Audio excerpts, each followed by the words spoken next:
You're listening to The Unsafe Bible with Pastor Ken Brown.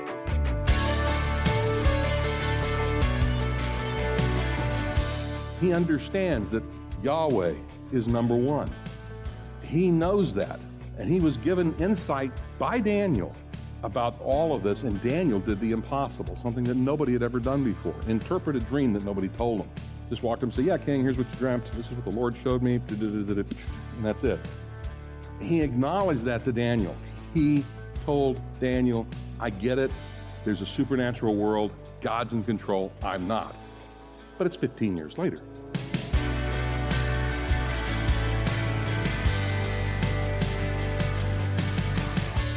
In your walk with Jesus, have you ever found yourself backsliding?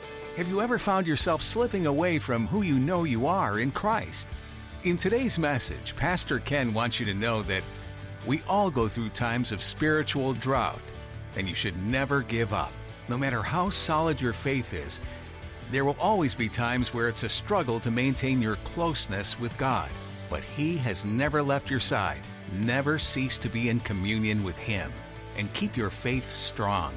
Well, let's join Pastor Ken in the book of Daniel, chapter 3, as he begins his message, Hubris Defined. We're going to be in Daniel chapter 3, and I always get a kick out of the fact that when it's a political leader, it's hubris, but when it's the rest of us, it's called pride. Okay? But it's the pride of Nebuchadnezzar, and we're going to, Lord willing, cover at least the first 18 verses of chapter 3. We'll see what we can do. But so far, in this section of Daniel, which is the historical section, in the first 4 chapters, we switched from, in chapter 2, verse 4, from Hebrew to Aramaic. So now we're in the language of Babylon, and it's all about what's going on there. We've seen the attempt at assimilation and education of the captives of Judah, and it didn't work so well for them. They did not assimilate. They continued to worship Yahweh. They continued to serve Him, but they're also doing really well in the court of Nebuchadnezzar.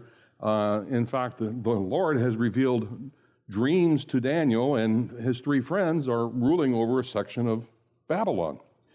We also witnessed how Yahweh specifically engineered a situation just to place Daniel right in front of Nebuchadnezzar, and he had to be wholly dependent upon Yahweh the entire time.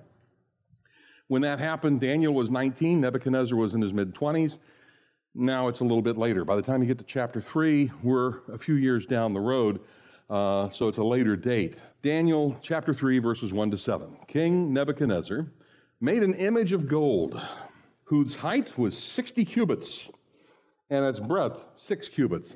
We'll go into what that is.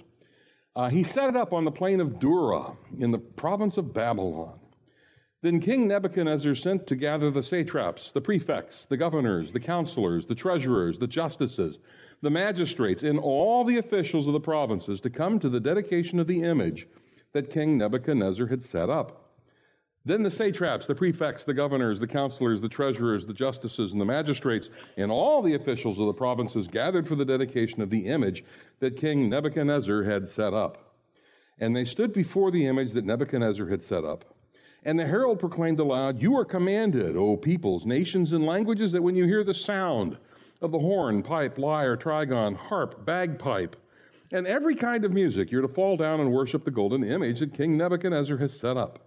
And whoever does not fall down and worship shall immediately be cast into a burning, fiery furnace."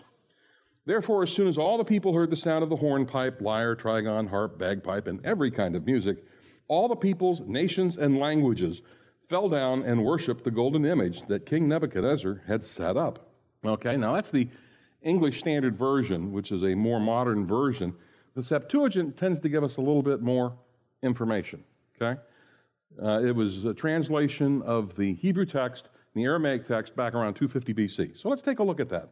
Let's see what the Septuagint says in the same section. And it's going to start off very different right off the very beginning. In the 18th year, okay, now we know how long. It didn't say that in the Masoretic text, which is what our Bibles usually come from, which is the Masoretic text. This is what it says in the Septuagint. In the 18th year of King Nebuchadnezzar, when he was governing cities and countries, and even all the inhabitants on the earth from India to Ethiopia, he constructed a golden image. Its height was 60 cubits and its width was 6 cubits. and he set it up on the plain that encircles the region of Babylon. Now Nebuchadnezzar, king of kings and ruler of the whole inhabited world, sent to gather together all the peoples and tribes and tongues, satraps, commanders, regional governors, and the highest officials, administrators, and those in authority according to each province, and all those according to where they lived, to come to the dedication of the image of gold that King Nebuchadnezzar had set up. Then the councils, commanders, governors, those going before the great kings in authority, and all the rulers of countries gathered so as to come to the consecration of the image that King Nebuchadnezzar had established. And those specified in writing stood before the image that Nebuchadnezzar had established. And the herald made a proclamation to the peoples. You are charged, O nations and countries, peoples and languages, whenever you hear the sound of the trumpet, pipe, and cithara, stringed instrument, lyre, psaltery, and every kind of musical instrument, you're to fall down and worship the golden image that King Nebuchadnezzar set up. Now, anyone who does not fall down and worship in that same hour, they'll cast him into the furnace that's aflame with fire. And at the appointed time, when the sound of the trumpet, pipe, also the lyre, stringed instrument, and the harp, and every sound of musical instruments was heard by all the peoples, having prostrated themselves, all the peoples, tribes, and languages did obeisance to the golden image that King Nebuchadnezzar had set up in front of them. Do you notice any difference between the Septuagint versus what we have out of the Masoretic text in the ESV? Bit of a difference. Okay, so remember, when we last left Daniel, he was a 19-year-old involved with the translation project, and he was appointed chief prefect of all the wise men of Babylon. Now, Babylon had an established bureaucracy that had existed for at least 50 years, probably long older than that, because they took over the Assyrians' kingdom at that point, and they inherit, these guys would just work for whatever king would pay them. So you have this embedded bureaucracy going on, and all of a sudden a 19-year-old kid who just finished 3 years of finishing school at the University of Babylon is now in charge of a bunch of guys who are in their 40s and their 50s. Do you think that's going to go over real well? Probably not. It had been turned upside down by the king, who's in his mid-20s, and by Daniel, who's 19-ish, and they just bypassed the entire Babylonian deep state and had appointed somebody else as boss. What I'm trying to point out is what's happening today is not different. Solomon was right. In the Song of Solomon, he says, nothing's new under the sun. It just keeps happening over and over. This is not a new story, okay? We think it is these days, but it's really not. Daniel was not the only one appointed to a new job. He put in a good word for his friends, okay? And they moved to the head of the line too. So now all of a sudden you have 3 other 19-ish young men, Shadrach, Meshach, and Abednego, who are now in charge of Babylon. So all those guys who had served and been waiting in line and had been doing the civil service exams and making sure they get promoted at the right point and everything else, they just got somebody promoted over them. Does that sound like a lot of fun if you've been in the bureaucracy for 30 years and it's your turn to be the next boss and all of a sudden this 19-year-old kid's the boss? Let's forget the fact that he's smarter than anybody and they have the Holy Spirit in them and that Nebuchadnezzar really likes them. They just don't like it. So you need to have that in the back of your mind, especially as we start talking about this event and as we also talk about a little problem in the lion's den that Daniel's going to have later. This is going on in the background the entire time. The previous man in charge was replaced by men much younger. We need to remember that. And again, this embedded Babylonian bureaucracy, this deep state, turned on its head and outsiders were now running the show. They're not only Babylonians, they're from Judah. These are Jews. They're not Babylonians. They're not folks who have paid their dues. So now remember, again, we found that chapter 1 to chapter 4 of the book of Daniel is all about a single individual. They're historical, but they're also about a single individual coming to know the Lord. And this is the story about Nebuchadnezzar coming to become a believer. So much so that when we get into chapter 4, he actually writes the chapter. So we'll get to that. But when we left Nebuchadnezzar, do you remember what his state of mind was? Okay? Now, that was in his 3rd year. It's 15 years ago. So that's what we're talking about. So Daniel 2, 46 to 48, King Nebuchadnezzar fell upon his face and paid homage to Daniel, and he commanded that an offering and incense be offered up to him. The king answered and said to Daniel, truly, your God is God of gods and Lord of kings and a revealer of mysteries. You've been able to reveal this mystery. And the king gave Daniel high honors, many great gifts, made him a ruler over the whole province of Babylon and chief prefect over all the wise men of Babylon. Could you say that he did a profession of faith? Sounds like it, doesn't it? Apparently he did the equivalent of walking forward, actually just fell from his throne. But he did a profession of faith. And we're going to see here in chapter 3, 15 years later, he doesn't remember that. There's not been a real change of heart. Plus, there have been some other things that have happened in the interim that may have convinced him that there's different things that he needs to do and a different path he needs to take. Now, he has a political problem. And we'll get into what his political problem is. It was shown to him, though, earlier, 15 years earlier, by Daniel, that his kingdom was not going to last forever. In fact, his kingdom wasn't going to last that long at all. It was about 100 years, and that was it. He was the head of gold, but once he's gone, the kingdom's about gone too. And he also realizes that there's going to be at least 4 other kingdoms after him. So he knows he's not going to last a long time, but he's thinking maybe I can change this. It's not going to have staying power, but I am the head of gold after all. He gets that. And by the way, something else Nebuchadnezzar knows now too, beyond a shadow of a doubt. He knows there is a spiritual world. He knows there's an unseen realm. He has had communication with someone who also understands that, who has been into that unseen realm and has received information from beings that live there. So he gets it. He knows that there's a God who is the God of gods. He actually said that. He understands that Yahweh is number one. He knows that. And he was given insight by Daniel about all of this, and Daniel did the impossible, something that nobody had ever done before. Interpret a dream that nobody told him. Just walked up and said, yeah, king, here's what you dreamt. This is what the Lord showed me. And that's it. He acknowledged that to Daniel. He told Daniel, I get it. There's a supernatural world. God's in control. I'm not. But it's 15 years later. Okay? In Daniel chapter 2, Nebuchadnezzar is shown that no state, no political system has any absolute value in the eyes of God. God is not a respecter of persons. He's not a respecter of countries. It doesn't matter. Yet now in Daniel 3, Nebuchadnezzar is going to defy that notion by making his empire and rule an absolute to the extent that he's going to be wanting to be treated as a god and worshipped. That's what this is all about. It's not, the commentators go back and forth. Was he building an altar to Baal? Was he building a statue to El? No, he's building a monument to Nebuchadnezzar, because this is all about him retaining power. And there's some other things that have been happening in the kingdom recently that he really needs to make sure that he has this kingdom. By the way, one of the reasons is that in 595 BC, there was an attempted coup against Nebuchadnezzar in December 595, January 594. This may be his reaction to the coup.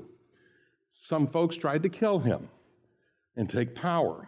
So he's wanting to make sure that everybody, because you notice he's calling all these rulers in. This is a loyalty test, amongst other things. He's wanting to make sure these guys are still loyal to him, amongst other things. But that was in the 10th year of his reign. So it's about 5 years later, 8 years later. It's the 18th year of his reign is what it says in the Septuagint. It's a major event of that year. It failed, but this could possibly be a test to determine whether or not they're really, really loyal. Now, there's also one other view as to the statue. Now, it could be a false god, it could be him, but being a pagan and an idolater, could it be that he doesn't know how to worship Yahweh? He knows how to worship false gods. I mean, he has these priests who walk him down to the temple of Marduk once a year and make sure that he allows himself to be whipped because he's being subservient to Marduk. So he knows how to do this stuff. But what's going on here? Is it possible that because he thinks like a pagan that this is actually his way of trying to worship Yahweh and that this is a statue and he's trying to do that? Could be. I don't know. It's just, you have to look at all possibilities because it doesn't really say what was going through his mind other than the fact, interesting, it's a gold leaf statue. You know, I get that. By the way, 60 cubits is 90 feet. It's 90 feet tall. It's a little shorter than the Statue of Liberty, but not much. Now, the king has built this away, and you pick up on the plain of Dura, he says that that's where he's building this. He's not building it in downtown Babylon because of all the temples that are there. So either he's wanting to separate himself from all these false gods and he's more powerful than them, or he's recognizing it's Yahweh. I don't think that's what it is. I think it's worship of himself, quite honestly. Could he be misdirecting? I don't know. It's all possible. But all of the depths of his religious nature, experiences, convictions are going to insist that he needs to somehow reemphasize his command over the folks who were there. God over all gods and Lord over all kings had demonstrated his living power. So is he building this image so that he could have proof that this God that he's worshiping is the God of gods and the Lord of kings? Should every officer also worship Yahweh? I mean, that's possible. We don't know for sure. It's either he's demanding worship himself. I think that's what it is. He's building a statue to one of the gods in town. And there are a bunch. Or he's building a statue to Yahweh. I don't think so. Not 15 years later. Not especially with the way he acts. Remember, Nebuchadnezzar has a anger problem. He needs some anger management training. He tends to get mad and kill people. So besides taking this figure as a materialization of the image that he had in his dream, there's also an identification of himself and his dominion with it. So that's why it's covered in gold. It's a wooden statue, but he's covered the whole thing with gold leaf. Otherwise, it would be too heavy. There's no way it could stand. So he's identifying with it. And according to what Daniel says, that gold represents Nebuchadnezzar and his rule and his authority. If you don't obey Nebuchadnezzar's commands, it's treason. It's rebellion. He's picking up on the fact that if you rebel against Nebuchadnezzar, you're also rebelling against God because God endorsed him. So again, that ties to who the image is. Joseph Seiss is the one who kind of tied that all together that way. In 1879, of all times, is when he wrote that. So we either have a misdirected attempt to worship Yahweh, I don't think that's what it is, combined with a memorial to himself, to Nebuchadnezzar, which was common for that day, okay? It wasn't unusual for a pagan king to say, I'm going to worship the God of the universe, and me too. Or he's just going to worship himself. And the thing is that the rulers in the Middle East at this time tended to, they were starting to move towards king worship. They hadn't gotten there completely. The Romans perfected that. But they were starting to move that general direction. So here we are. We're 15 years later from what we had in chapter 2. So we don't know what's gone on in the intervening 15 years, other than we know there was a coup attempt 5 years ago. We know that. Daniel and his friends are now in their mid-30s. They're 34 or 35 years of age. And all their contemporaries that went to the University of Babylon with them, they're now rising into positions of power too. Here you have these young men who have been in positions of power for 15 years, and meanwhile you've had all of their contemporaries who went to school at the same time working their way up. And you have this embedded older group that's there as well. Can you see a potential for rebellion in the ranks? I mean, you can almost smell it going on here.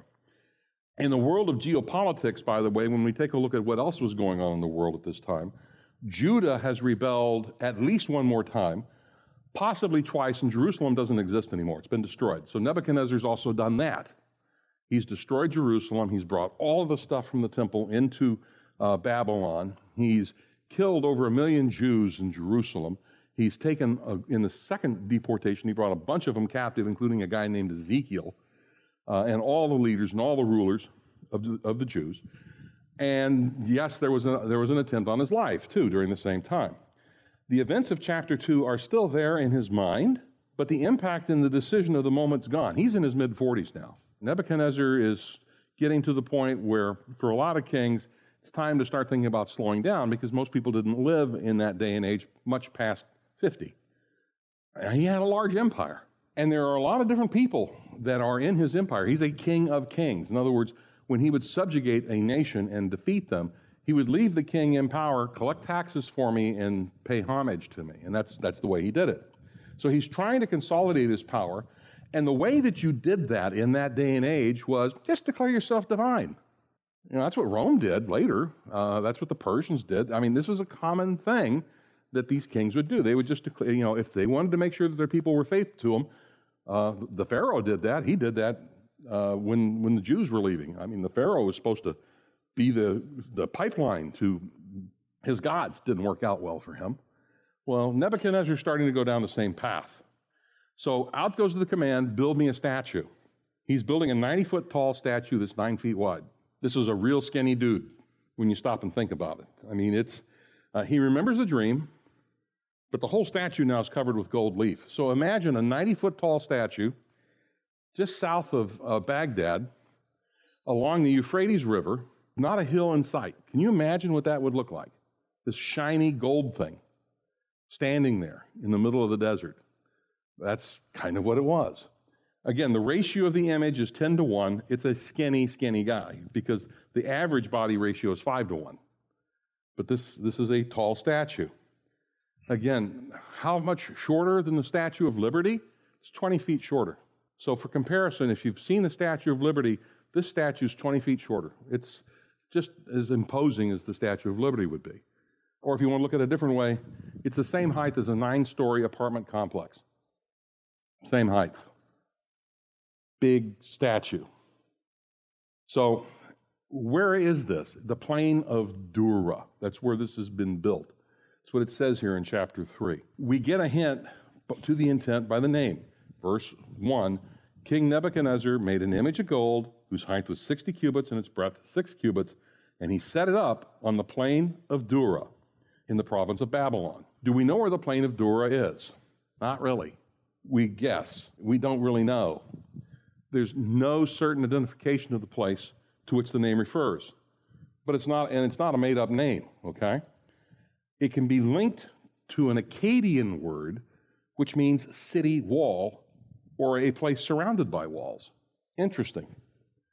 There's some who say the most probable site of the Dura plain is 6 miles southeast of Babylon, but again, you're dealing with the fact that this word Dura means fortification or wall, and it comes from the Akkadian word, which means wall. So a common view is the Dura plain is a few miles away, but recent discoveries bring another idea to light. Now again, the Akkadian word Dura means wall. So as we start looking at some of the words, if you look in Daniel 3:1, to understand Dura, that's what it is in Hebrew, as the wall, not a place name, it seems that we're obliged to also construe it not as Babylon, not as a province, the usual translation, but as a city, as in Aramaic, is what it says there.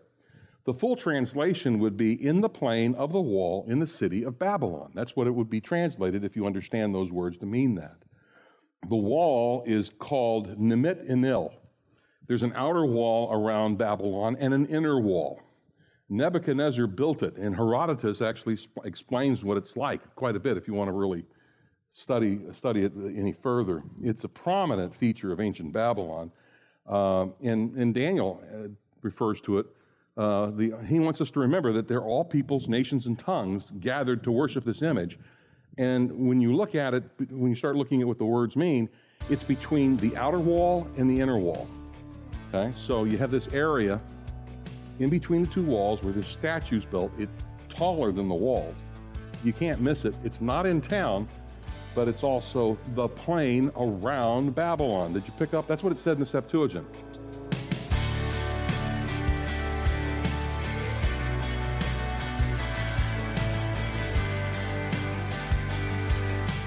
We are so glad you tuned in to today's edition of The Unsafe Bible with Pastor Ken. For more information about this ministry and what we believe, you can find all you need to know at theunsafebible.com.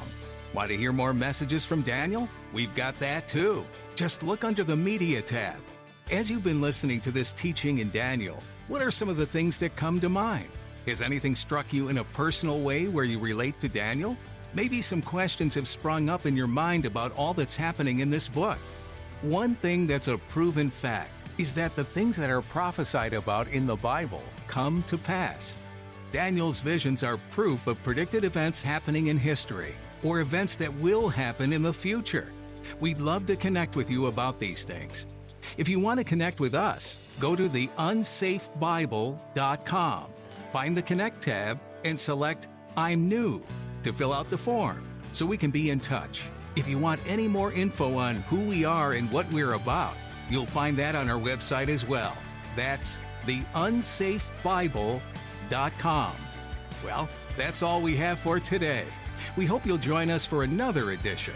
There's so much to learn and appreciate about Daniel, a man of God who was tested time and time again, but proved over and over that his faith and hope was in the one true Savior of the world. Despite working for and serving many foreign kings, Daniel's loyalty was to God and God alone. We hope that's the case for you, too.